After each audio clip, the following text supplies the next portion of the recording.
Welcome to the new sound of online radio. Welcome to the sound of Universal Broadcasting Network. 'Cause you make me feel like I've been locked out of heaven. A mix of today's hits and hard-to-find favorites, combined with the most entertaining and intriguing talk anywhere. This is your sound. This is the sound of Universal Broadcasting Network at UPNradio.com. Hello. Welcome everyone to another episode of Rebel Hearts. This is your host, Kristie Reeves. I am so excited you're joining us today. And we have an amazing guest who I'm so honored to introduce to you in a moment. But before we go into that introduction, I just want to share something with you. As you know, I created this show which is all about conversations with change makers, paradigm shifters, pioneers in their field in order to empower you and inspire you to become the change that you want to see in the world. And there was actually an ancient prophecy that was behind creating that show, and I don't think I've ever talked about it on the show. I've talked about it in my Facebook Lives, but never here. So I felt I wanted to share it with you because we just had the recent shooting in Las Vegas, and we've been facing one crisis after the next, as it seems. And I go on my social media pages, I go on Facebook, I go on Instagram, and I see so many people being, in a stage of despair, of hopelessness, of going, what is this world? What is happening in this world? What are we moving into as a humanity? And there's actually an ancient prophecy that I want to talk about. And it's the prophecy of the Messianic age. And the prophecy was told in different culture. I know it was told by the mystics in Jerusalem, by the Kabbalists. It was taught by Yogi Bhajan, which is part of the Vedic tradition, and it was taught by different indigenous tribes here in the United States. I know the Hopi talked about it. I know the Lakota talked about it, and it's a story. It shares about how in the past there's been a Messiah who would come into this world, and we create a big change. A Messiah such as Jesus or Buddha or even King Arthur, who reunited England.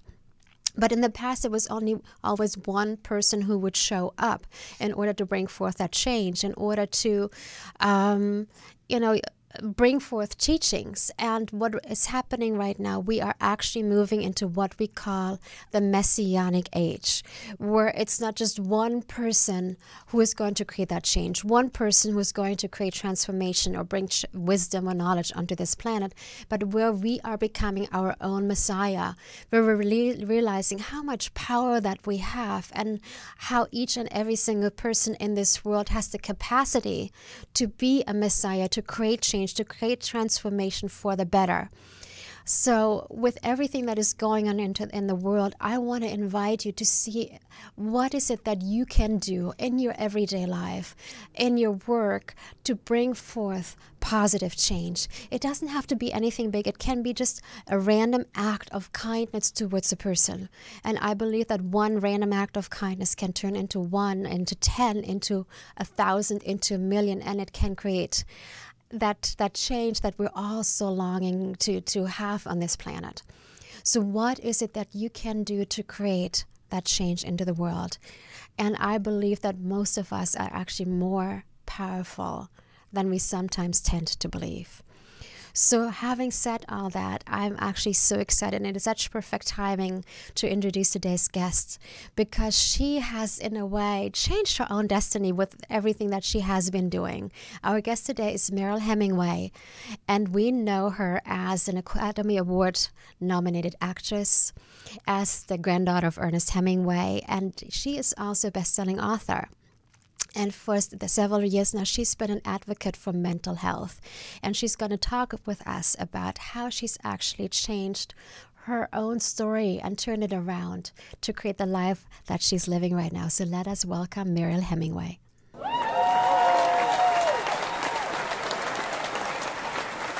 Such a gift for you to be on this show. I'm so excited. I like the applause. I think that's awesome. Yeah.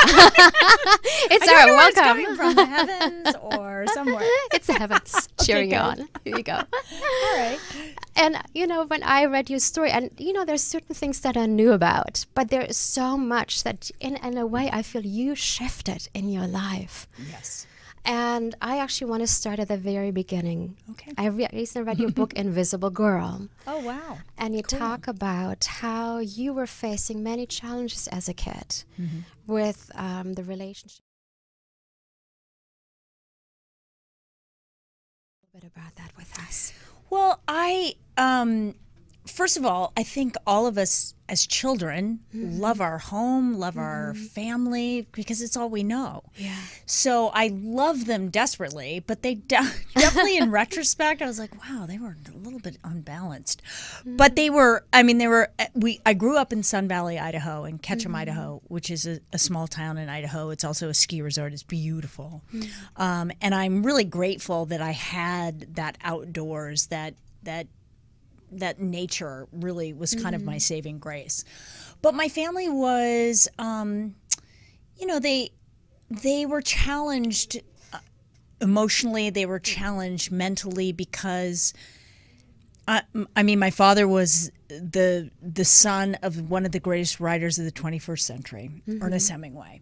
And he actually tried to write, which I think was probably a big mistake. I think that's like really hard to do. It wasn't that he was a bad writer; he was actually quite talented. But you can't. It's hard to do that when you're the son of somebody so famous. Yeah, you have to top that and to live up. I think that he, really struggled with that. And then my mother, which I didn't find out until I was 16 years old. My mother had been married prior to marrying my dad. She was married to, and he got shot down in World War II. Wow. He was a fighter pilot, and he got shot down. They'd been married like 9 months. So as you can imagine, he was Prince Charming, was shot out of the sky. So my mother was extremely depressed by that. So, and I never even knew until I was 16 that she'd been married before. But there was a heaviness about my mom, and she was never really I think she loved my dad, but I don't know that she felt that, the sparkle of what she had with her first husband. So there was that. My mother got cancer, and then my two sisters who were a lot older than me. One is still alive. She's 11 years older than me. But at that time, when you're like 5 and she's 16, that's a big jump. Yeah. When we moved to Idaho when I was 4, and my oldest sister, Muffet, who's still alive, started taking a lot of drugs. We had lived in Mill Valley, California, just outside of San Francisco, and my sister spent a lot of time at Haight-Ashbury, and she did a lot. She did a lot of LSD. She said she took 1 hit of acid. I think that was a time-released hit, or it might have been 20,000 hits of acid. I don't know, but it triggered a predisposition for mental illness, and so she suffered from schizophrenia, bipolar disease, and so she really suffered.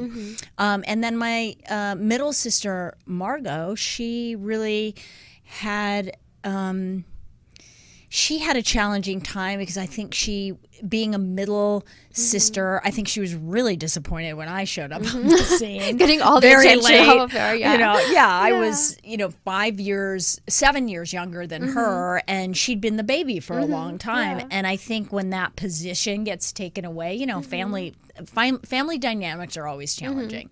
So I took away her glory as the little person, and she acted out later. She started drinking early on. She ended up committing suicide in the mid-90s. She was 39 years old. So there was that. Those were the dynamics of the house were just. There was just people were just not happy, and it was the 70s, and nobody talked about anything. And it's not like now. Everybody talks about everything, and you've got a spiritual leader and a therapist that's going to deal with every problem that you've ever had. Yeah, and exactly. I think it's okay nowadays to talk about that. Absolutely. To reach out and say, you know what, I need someone to help me with these challenges, or even with your mother. Yes. Not getting over the death of her first husband. Yes. And being in that constant pain and not being able to say, hey, I am in pain. I need help. I need someone to support me and get through this. Absolutely. It was everything. It felt like it was so silenced to death. Yes. And when you stuff something down, it shows up in a different way. Absolutely. It absolutely does. So my mother was, she was, all of that. Everybody was kind of pressing everything down. Now, it wasn't that they didn't talk and they weren't loud. There was a lot of yelling. There was a lot of, and there was a lot of drinking. So I grew up with that, and I remember early on in my life thinking, first of all, that I would be a savior. I was going to save everybody and make it all okay. I didn't realize that we were as messed up as we were, but I thought, oh, I'll be the really good girl. I chose that role, and I'll try to fix everything. My mother got very, very bad cancer when I was about 12 years old, and she suffered tremendously, and I thought, oh, well, I'm going to take care of her. I became her kind of primary caregiver when I was very young. So you even stepped into that role as a little girl. Oh my God, it was just crazy. Anyway, so, and all while kind of going outside and connecting with nature, I have to say that that's kind of where I find God. It's where I find spirit. It's where I find myself. And I think I was lucky enough to have that sense inside of me when I was young. And it's been my greatest teacher throughout the years. Yeah, and you talked about how you needed to get into nature in order to, get out of the pain, or even you talk about being depressed yourself. Yeah. And then using nature for that healing or to get out. Absolutely. I didn't realize it. I have a partner now. I was married for 24 years. That was 10 years ago. And I'm with somebody right now who he introduced me to a lot of things that really shifted my life, my paradigm, my sort of the focus of my life. I had, thought I was super spiritual and super healthy, and, I thought that I ate perfectly and did all these different things. And he introduced me to something called brain wave optimization, which is balancing of the hemispheres of the brain through sound. But it wasn't until I had completed several sessions of that I realized I'd been depressed most of my life. Wow. Because when the depression wasn't there, and also having studied depression, I really am starting to understand that it's not about chemical imbalance, it's about neuroinflation. And neuroinflammation is the cause of that is everything, our environment, the food we eat, we drive in cars and breathe in exhaust, all of these different things, and emotions. And emotions, and undealt with emotions. And that causes you to be, that causes neuroinflammation, causes body inflammation. Anyway, so my whole life has been about the discovery of that and understanding that, there's always deeper levels to go. So I worked on my brain. I still work on my brain. I still work on my body. I think, but I see, people say, oh, you're so disciplined, but I see it as kind of like the most amazing gift. I think our bodies... Imagine a life of not wanting to explore more about that gift. Yeah, you know what I mean? Absolutely. I don't see it as like, oh, drudgery. I can't eat, ho-hos or something. And I feel like the connection of our body, mind, spirit, and emotion, when we go into that energy of taking care of ourselves, loving ourselves, our body is craving different foods. We cannot eat all that junk food anymore. No. Like, we cannot eat burgers or drink soda with aspartame in it when we love our body, because we go into that state of honoring. And our body also starts craving different kind of foods. And I think that what you say is so perfect, because it's the intention. It's the intention of honor. It's the intention of gratitude for our physical being. If you're in a state of like, it was another thing that Bobby sort of taught me, is that, loving yourself wasn't a weird and not sort of, I sort of thought that was like the most selfish thing. Everybody would say, oh, love yourself. And I was like, you know what? That just sounds like bullshit to me. It's totally narcissistic and selfish. Love yourself. Yeah, because I thought, I'll look like a stuck up. It has nothing to do with that. Loving yourself is just really this tremendous gratitude that you have for the functionality of our bodies and our minds and our spirit and our connections and all that stuff. And that's super exciting. And he really introduced me to that sort of self-awareness, that self-love, in a way that I knew it intellectually, but I didn't know the feeling of it. And I dig my life and I dig me now, which is sort of like, very strange. I still get a little uncomfortable, I guess. But I think it's like training that muscle, because we've been so imprinted that suffering is a virtue, being a martyr is a virtue. And I know that you talk about even being in that relationship, no matter if it's taking care of your mother or being in your marriage, that you felt like it like such a, you were a martyr, but it was a good thing to be a martyr. Oh, yeah. My mother was, she wrote the book on being a martyr. She was damn good at it. And, and I thought that was, that's your training. That's all you know. So that I thought, oh, well, that's, and I recall I have two daughters. I have, one is 28, one is 29. And there were so many times when I was raising them that I played the martyr, and I thought, that's what I understood. I thought I was being different, but if I really looked at it, oh, wow, could bring out the violins. I was just, oh my. Anyway, I've apologized to them. Okay. For those times that I screwed up. Oh. But it's like learning new ways. Yes, and, exactly. Yeah. And I want to cycle back to something, because you talk about that a lot. You talked about that a lot in the past. That coming from a family with 7 suicides. Yes. Alcohol addiction and depression, that you were afraid that you fall into that same, I want to call it, trap. Well, that's why that's why I became the caretaker. I thought, I'm going to be a good girl. I'm also going to be the healthiest girl. I'm going to be the best at everything. I'm going to figure, I thought that if I could control my body completely, then I could control all of this other stuff. I didn't realize, I needed, but you only do the work when you can, when you can understand the work, right? When you can understand looking at yourself and really, and part of that work is, and I deal with a lot of young people, and I say, look, your story may be short now. It's not the longest story, because, my story is longer. I've been around a hell of a lot longer than most people at this point. But even telling your story to a certain degree, that's the beginning of finding a solution for that fear. Because I think as children especially, and that's what I'm noticing when I speak around the country, is that these young people are really, there's a lot of fear.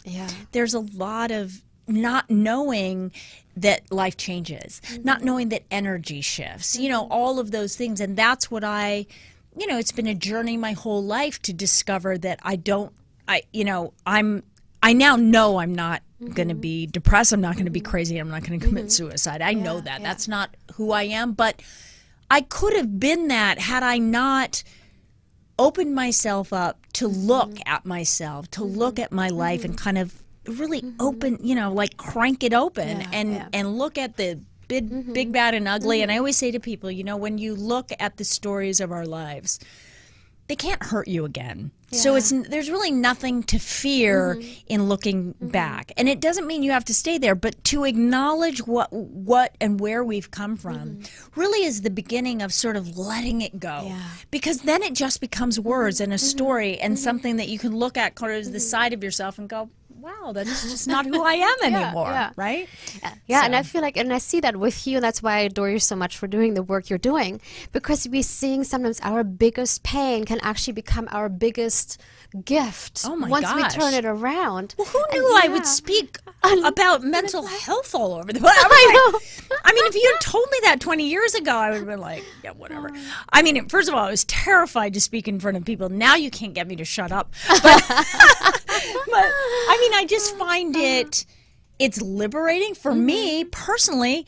Every time I tell the story, I learn something new. Every time I open up to explore how others are feeling and listen, I discover something about myself that unlocks something. Because we're never, I think the the beauty of life is that the journey is never over. You're never done. You never get to some finish line.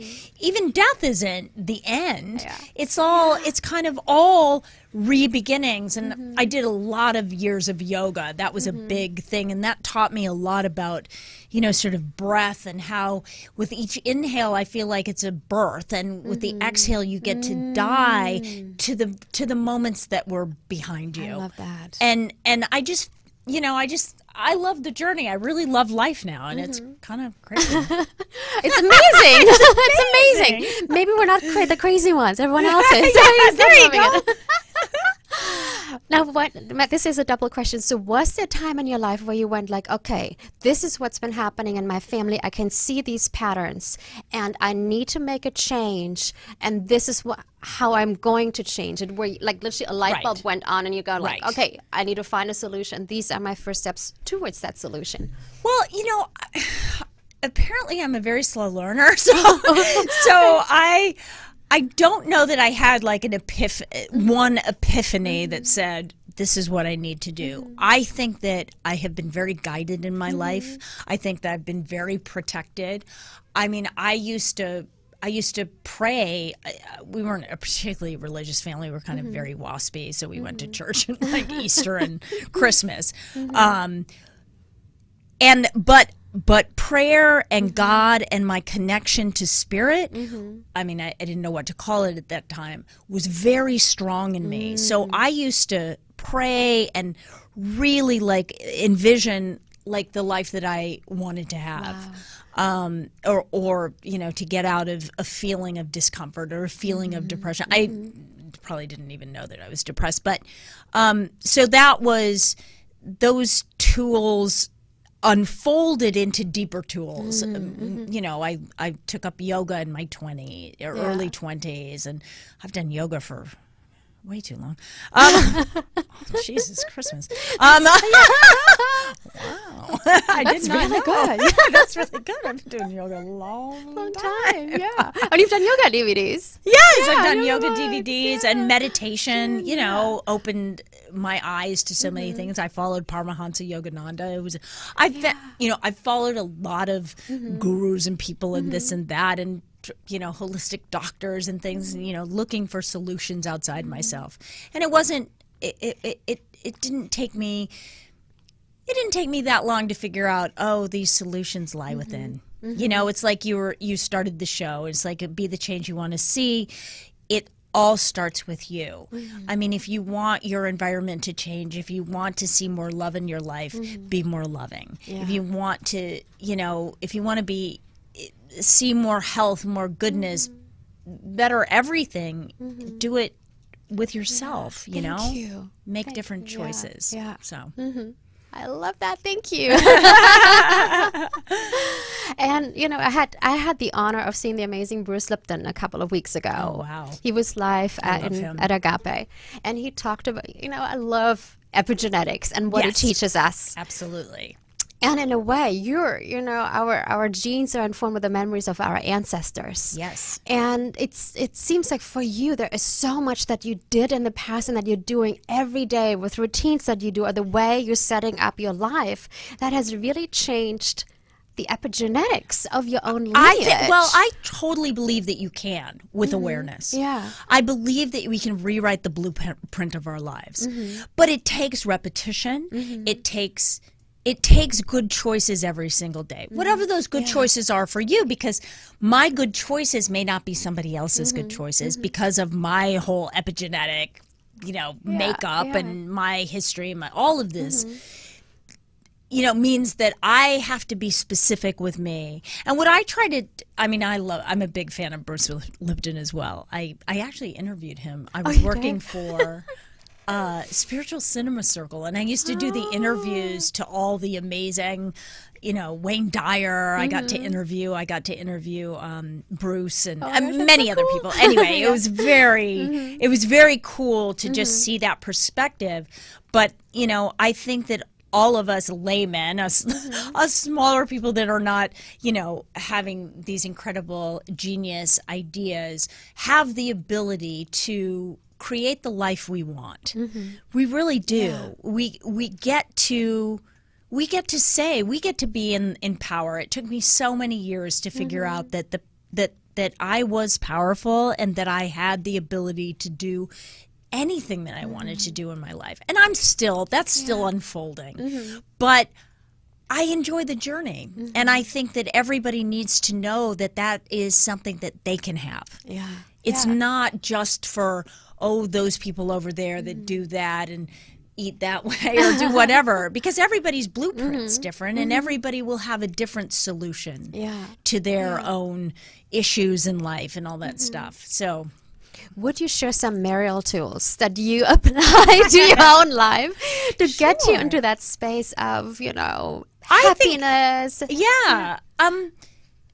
I like to say, it's been interesting that you mentioned happiness, because it's it's a loaded word in a way, because I think the minute we strive for happiness, it's like that pursuit of happiness.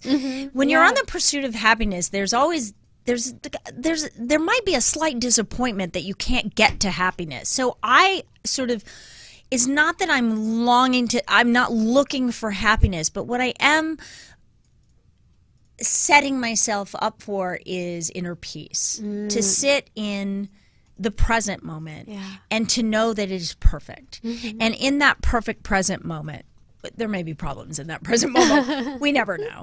I don't know. Apparently on your show, you get like beeping mice. Yeah, we do have beeping mice.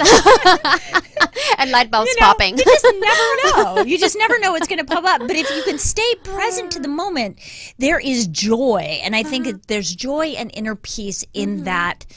In that. And not that happiness is, I love being happy. I love laughing. I love all of it. But I think that, and I think it's the mundane things that we do. It's how you wake up in the morning. I mean, Bobby and we wrote a book called Running with Nature. And it's really about, thank you.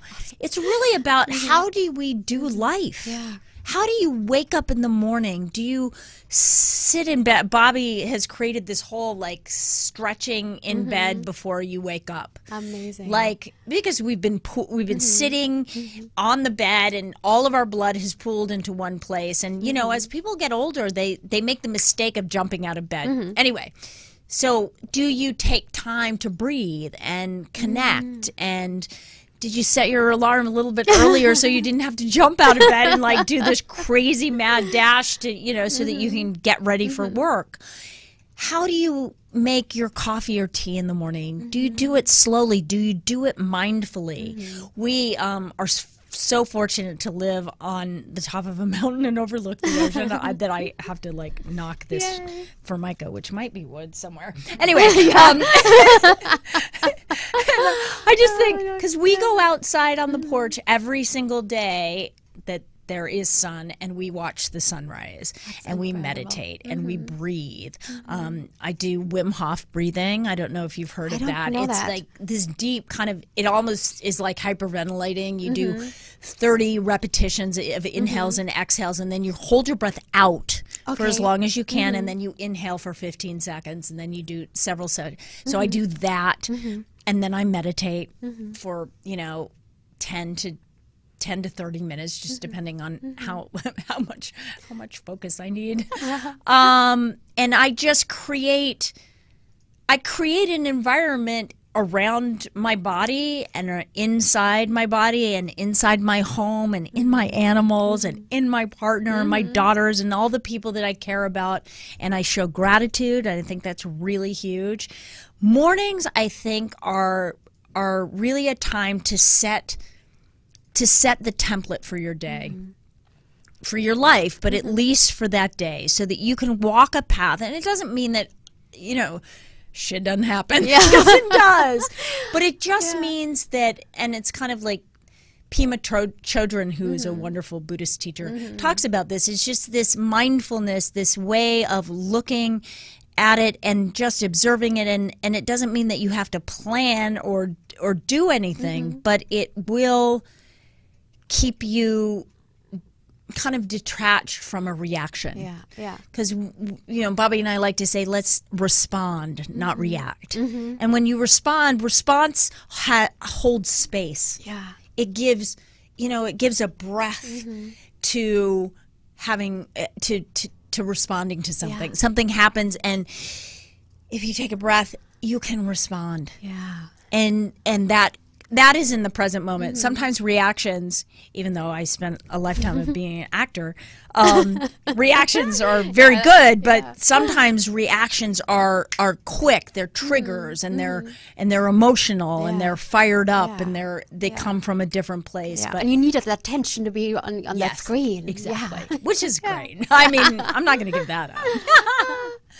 Yeah. But I also feel when you talk about, we can set up the day, and it doesn't mean like shit doesn't happen, but we're coming from a place of strength and peace instead of coming from a place of stress. Yes. And it's interesting. I discovered the artist's way probably 20 years ago. Yeah. And I keep, on and off with the morning pages and Rebel Hearts. If you haven't looked at that book, The Artist's read Way. it. It's God, awesome. I did that in the 90s. You did that? Yeah, me too. I did it. In Oh my God, 99. it was so good. It was so good. Have you It done the was morning so pages good. ever since? I'm not as good. I'm good about my meditation. I'm not as good.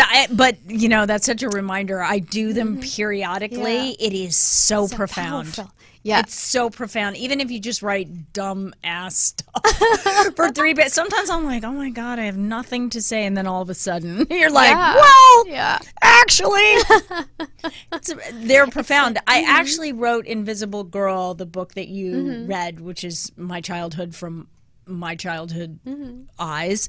And I wrote that like morning pages. Oh my God, that's yeah, amazing. I mean, it just came out like constantly. I was just like, I couldn't stop writing. All of my books have been that way. They've been they came out of the artist's way. Yeah. I just haven't been terribly disciplined about doing my books. It's an incredible tool, and it is. It literally what it does for me. It helps me to look at a situation like, okay, this is the problem, and I just journal on it, and all of a sudden I'm like, oh yeah, there's a solution right here that I never even thought about. Right. So it's interesting. Oh, it's it's profound. Yeah. It's profound. And then or you write and you're like, oh, that's actually not a problem.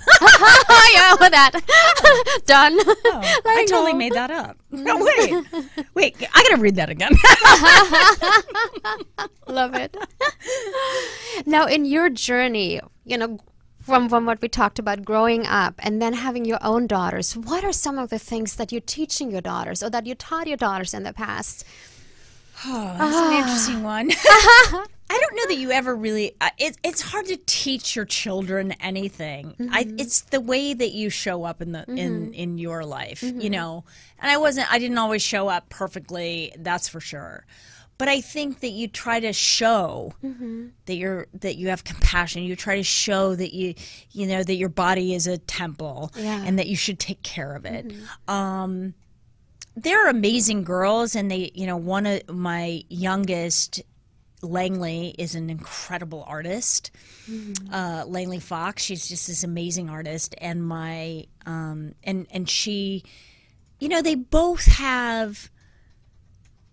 And I don't know if this comes from me, it comes from their own sort of mystical, magical, whatever that came through them, because I don't think that I was as balanced as I am now raising them. But I thought that I was super healthy, and I was a meditator, and I did a lot of things, and I tried to share those things, or at least let them see that I was doing them. Yeah. And I think that's the key, because telling teenagers things, it's just like a big joke. They just laugh at you. I have to tell a funny story. Okay. So I used to meditate with them probably 3 or 4 times a week.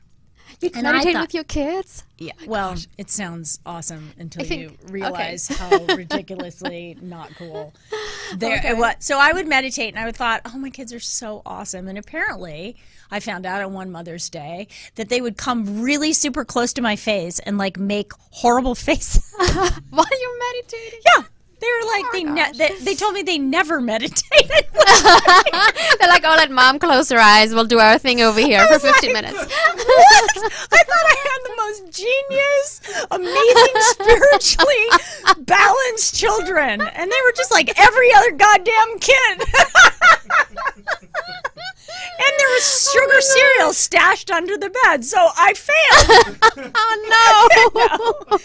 No, but I mean, the funny thing about food is I never had we didn't have soda. There was no, I knew that what they did outside the house would probably end up being, and I never questioned that, but I thought that in the house things weren't going on.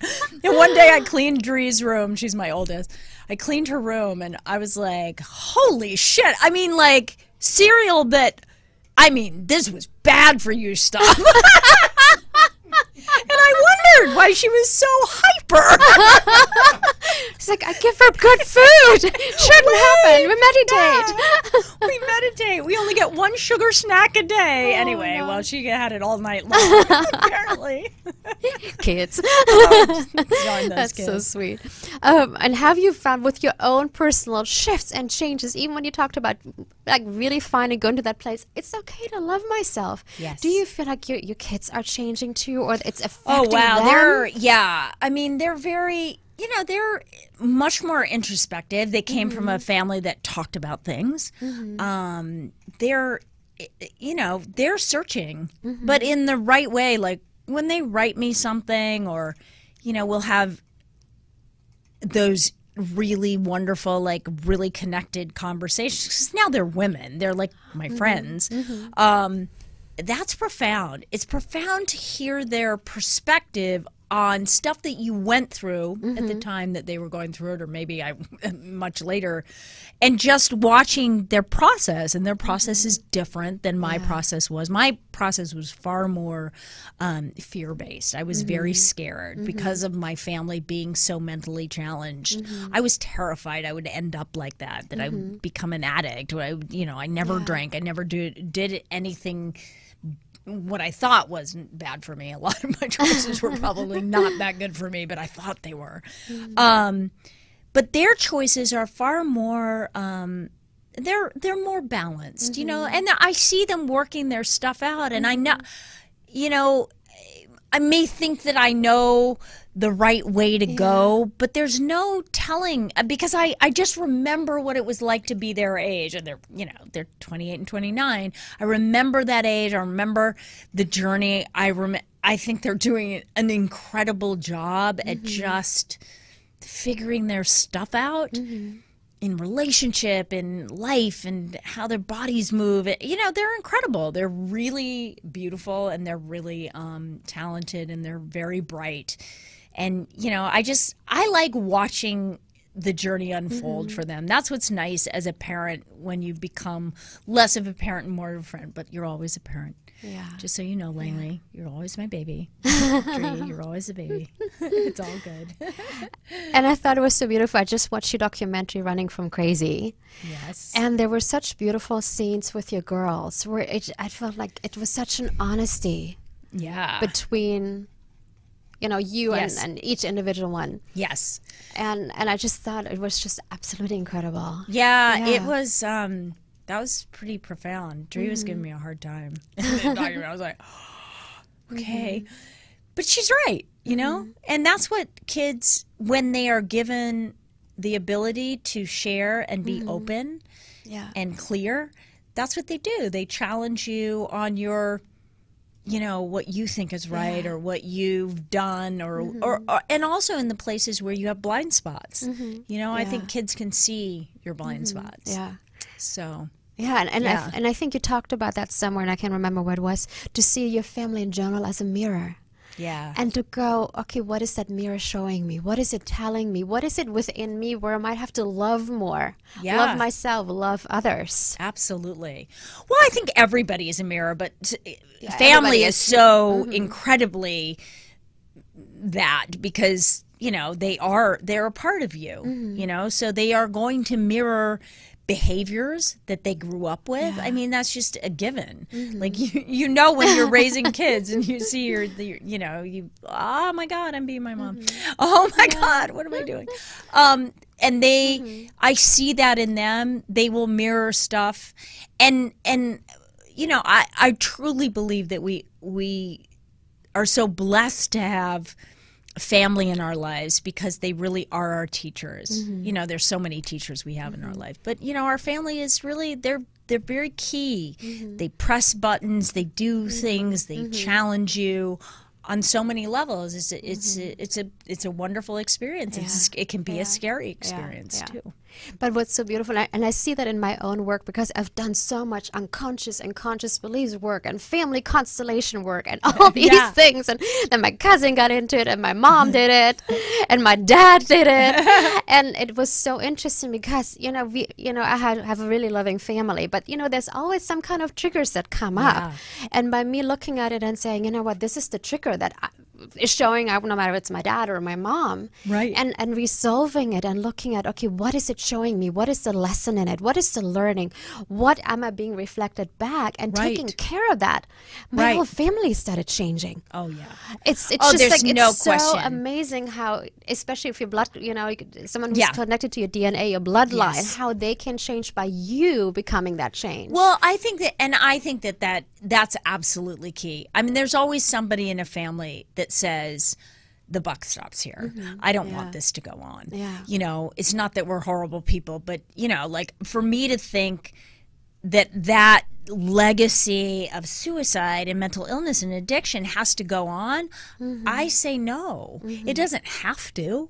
As long as everybody's aware. It doesn't mean they won't make bad choices, but they know. They know the outcome of behavior that in a family like ours could be very challenging. Not necessarily, but it could be. So once they have that awareness, and everybody, and when you shift, it is amazing. All of a sudden they don't make those choices anymore because you're over it. It's exciting. It's exciting. It's exciting. Yeah. Now you've been doing a lot of speaking engagements on mental health. What inspires you the most about sharing that message? You know what's so incredible is that every talk, even though I tell my story, every talk's different. And every talk is different because I look out into the audience and I really feel, first of all, I spend a little bit of time with the people prior to going up because I don't plan my speeches because I think that they have to be, because it's about heartfelt stuff. It can't be terribly planned. And the compassion I feel for the people in the audience, because I've had such a very deep and bumpy journey, and I've done all these things, but I have made a commitment to dig deeper every single day. And when I see the fear in people's eyes, especially when I talk to high school students or even younger students, I just have, it just inspires me to even open the eyes of one or two people out of 700 that might be in an audience, because I know that you can connect with people if you are truthful about your story, if you're authentic about what you're saying to them, if you can open your heart and say, here I am, I'm a mess sometimes, and sometimes I'm awesome, and sometimes I'm this, and sometimes I'm that, and I see that in you. I think when I connect, and I often start my talks just quietly, almost like in prayer or meditation, whatever you want to call it, a little bit of silence, which always, like, everybody's a little bit nervous, like, how long is she going to do this? I don't do it very long. But what that does, it connects everybody. And it makes us realize that we're all in this journey together. There's no new problems or anything. I mean, there really aren't. Nobody has a different problem than anybody else. They just have different wrapping paper. We just wear different clothes. We just don't look the same. But I see people struggling to feel okay about themselves. And it's like when I look into the eyes of some of those people and I go, I see you.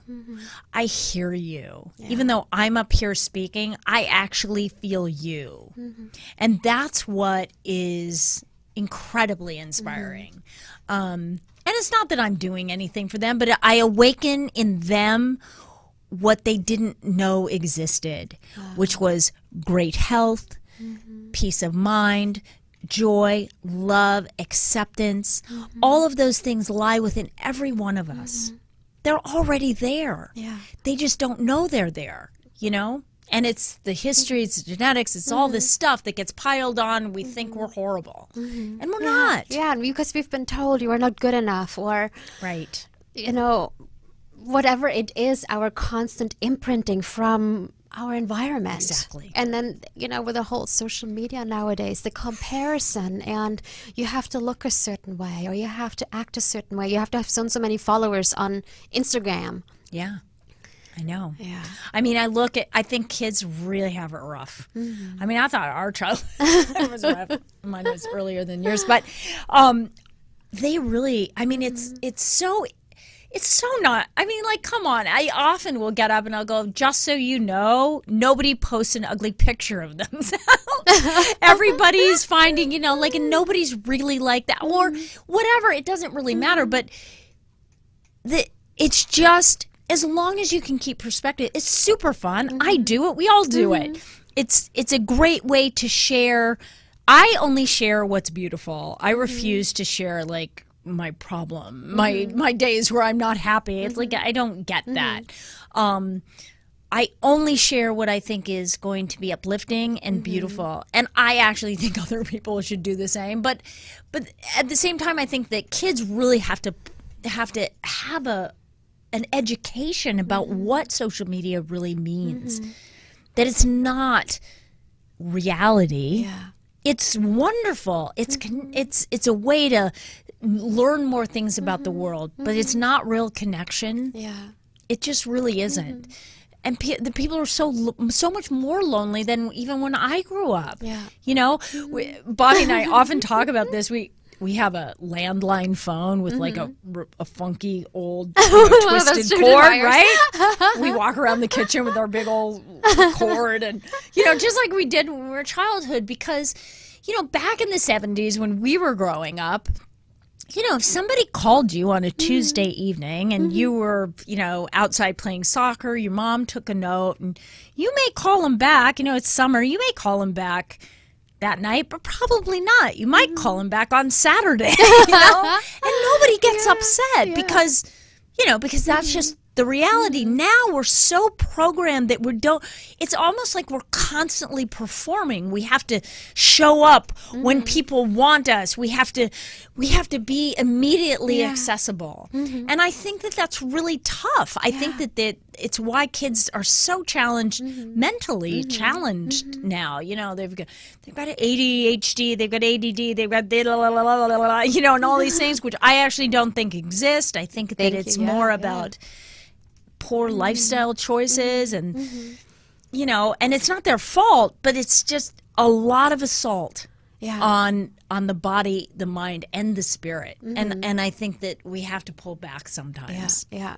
We have to know when to turn it off. You know, Bobby and I try to turn our, you know, our all of our whatever our equipment off, you know, by 8 o'clock. Yeah. Doesn't mean I won't watch a Netflix show now and again, all the time. But I'm kind of obsessed. Yeah, I actually unplugged my Wi-Fi. It's off.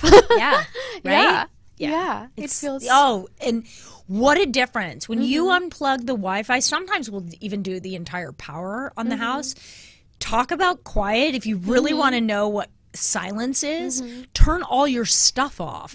You can't, it's deafening how, like, it just fills you. That silence just fills you're like, oh. And you sleep so much better. You sleep so much better. Oh my God. Actually, funny or not funny, my co-producer is in Florida, and his house was part of the area where they had a power outlet. So he sat in the dark without power for, I think, nearly 2 weeks. He's like, it was weird in one way because we're so used to having power. And, you know, there's certain things where we need electricity for nowadays. Right. He's like, but do you know how much meditation I had gotten done in that time? He's like, do you know how inspired I am?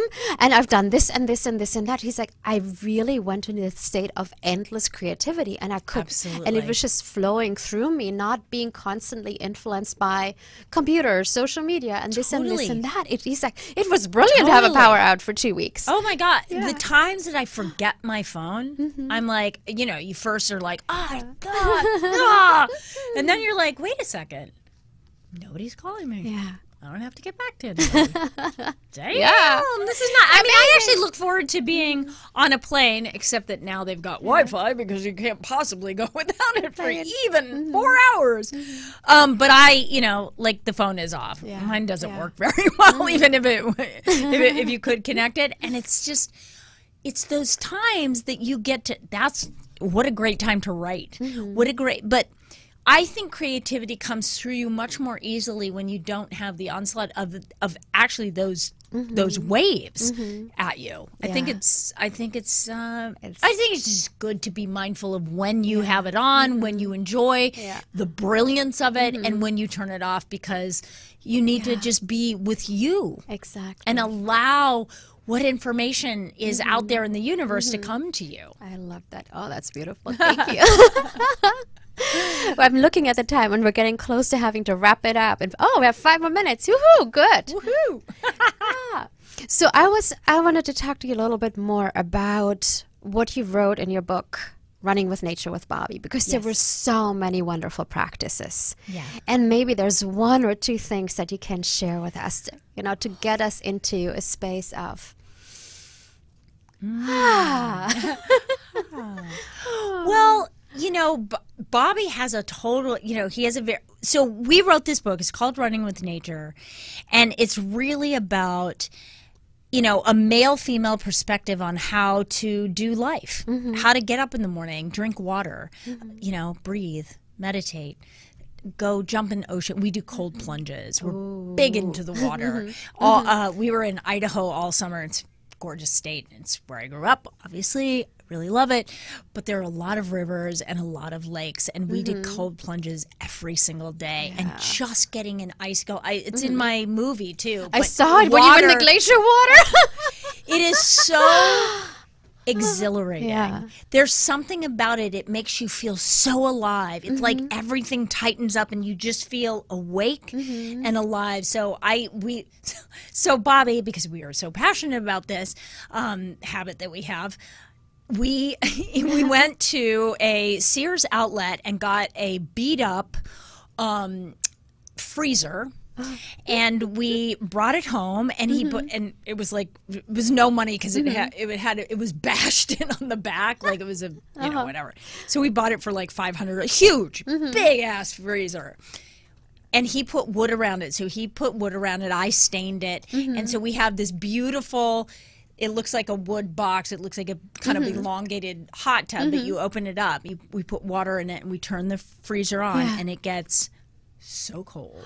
But it is that's our cold plunge in California when we can't get to the mountain lakes and streams. And then in the winter, when we do go to Idaho to visit for like Christmas or something, we jump in the snow with our bathing suits on. It's very, he does it better than I do. I'm like, ouch. But it's so exciting. So that's one of the things is cold plunges. Yeah. We're big water people. I think people don't drink enough water. So we spin water, which puts energy into the water and mineralizes the water.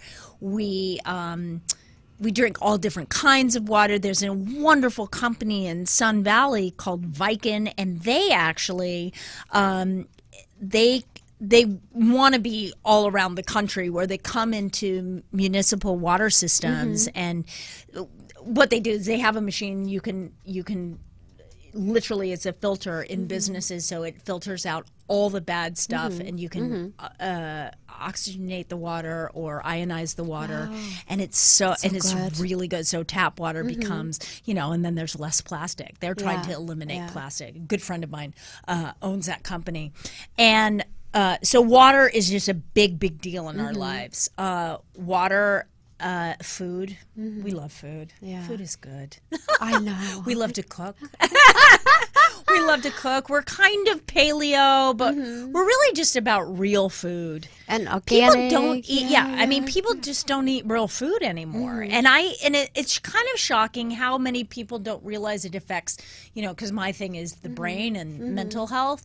Food affects the brain. Food. So we eat organic. We don't eat genetically modified anything. It just seems shocking that that's seems to be okay with people.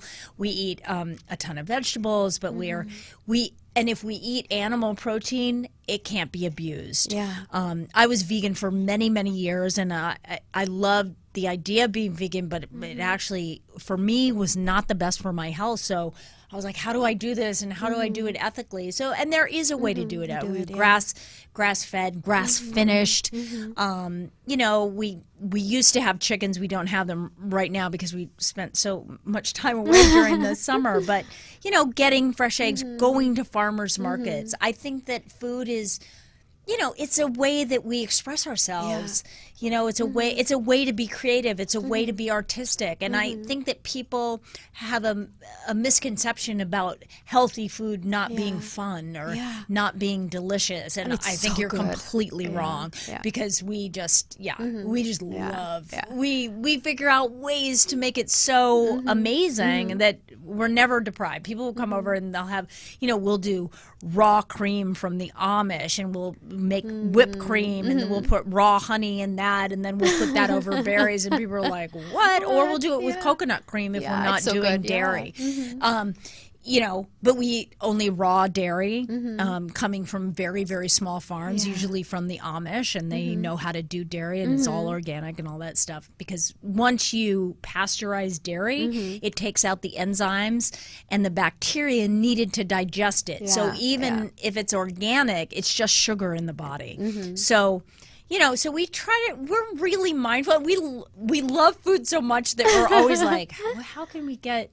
What do we do now? How can we make this really cool? So we're really fortunate to live in LA because we have so many so many options. Great options. Yeah. And I think it's also preparing the food for yourself. It's like part of taking care of yourself. And local, and you know, be mindful of locally grown, you know, local businesses, locally grown, all of that stuff. Local farms in Idaho, they have a wonderful little shop. It's called Nourish Me. And it's super small, but she gets she gets dairy from the local farm. She gets all the stuff from the local little, you know, amazing farm stands. I'm talking too much.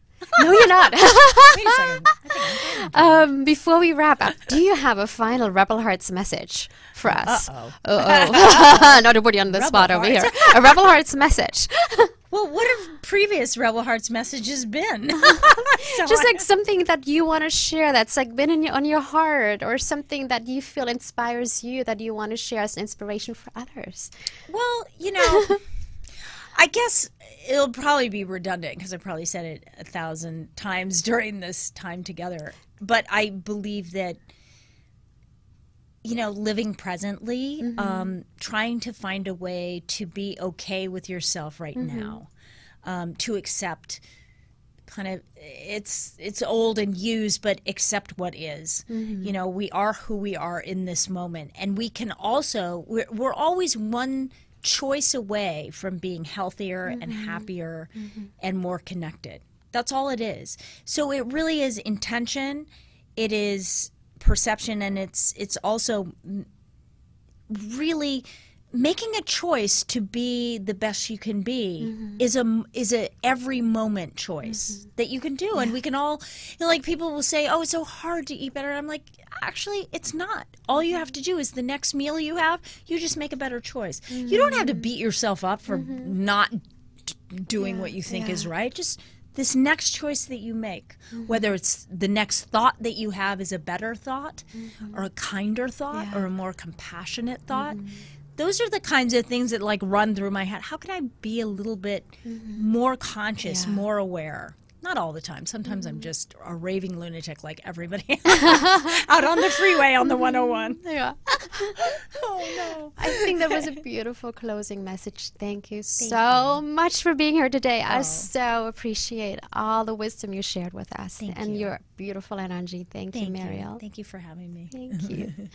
All right, Rebel Hearts, that's it for today. And we just actually updated the Rebel Hearts library on KristieReeves.com. So all the previous episodes and the links where you can watch it or listen to it on that.